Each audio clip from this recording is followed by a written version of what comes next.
Well, hello, and I am here, and I am fortunate enough to be speaking with somebody that I have called friend for a long time, and never have I been more proud to call him friend than in this moment. I have with me Raymond Gowlett, who is a teacher at Central Algoma Secondary. The reason why I did reach out to you today, obviously, is a mutual contact had forwarded to me the video of the portable podium that you did bring to the house of each graduate this year so that they could have that experience. Can you talk to me about that? Sure. So even as close as to 2 weeks before graduation date, our province really hadn't given us any direction on what we were able to do and what we weren't able to do. So 2 weeks prior, on the Thursday, the official word was still no graduation. Mm. Kids weren't going to be able to come to the school, nor were we going to be able to deliver the diplomas. Then one day later, news had changed, and we found out that we were going to be able to deliver the diplomas to the homes of the students, much like we did last year. Okay. And so I live in Richards Landing, and I was driving to the Sioux with my daughter, who's graduating this year as well. And she had gotten word that the diplomas were going to be delivered. And she said, "Dad, Kat and I," and Kat was one of her best friends. "Kat and I just want you to deliver our diplomas to us on the stage in Richards Landing," which was an outdoor stage. Okay. And instantly I agreed, "Yeah, sure, I can do that, no problem. I would love to do that for you. Do you think, for you guys, do you think there'd be anybody else who would want to do that as well?" And she said, "Yeah, there'd be a lot of students who would be interested in walking across the stage because it's an important part of the graduation It process certainly for is. them."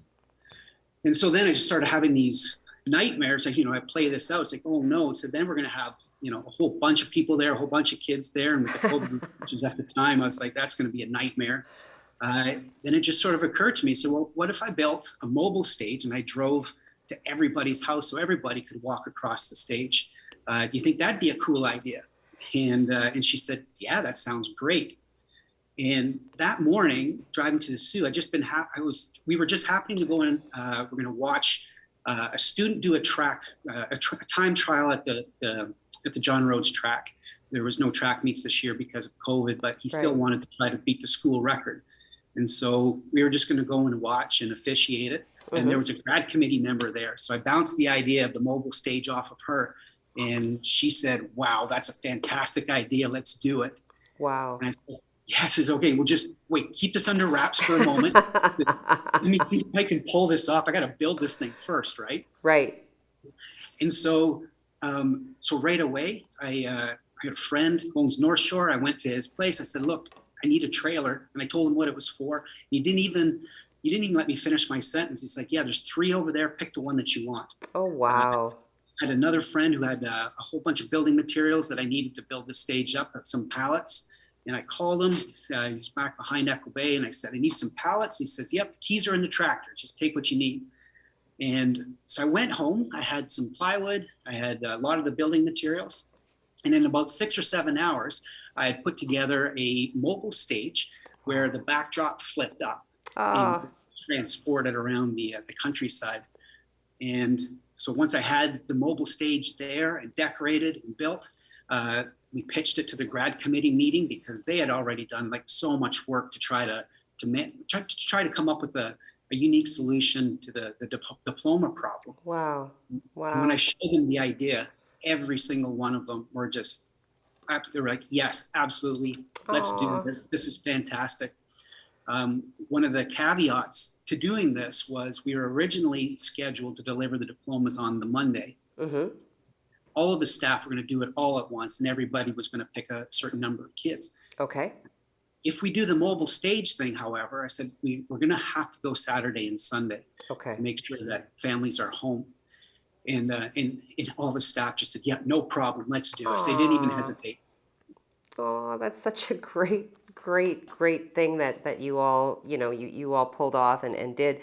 Just to give the viewers an idea, CASS, Central Algoma Secondary, is actually kind of, I've always referred to it as kind of like a catch-all school, right? Because it takes in students from all the outlying rural communities. How many students are we talking about here?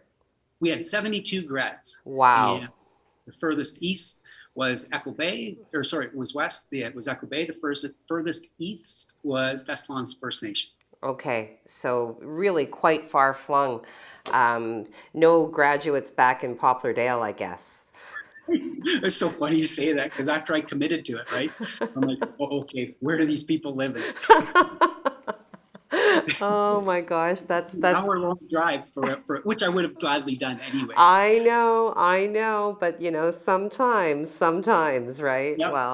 Well, you know what? It's been so fantastic to speak to you, to hear your voice, to see your face, and to, just even peripherally be a part of this fantastic event. I am so pleased to call you friend. What a remarkable thing you have done, and imagine what the students will remember for the rest of their lives. You took such well, not negative, but such a meh kind of period in history, and you were able to put a shine on it. So good for you, and I'm really grateful for your time today. So thank you very much. Okay.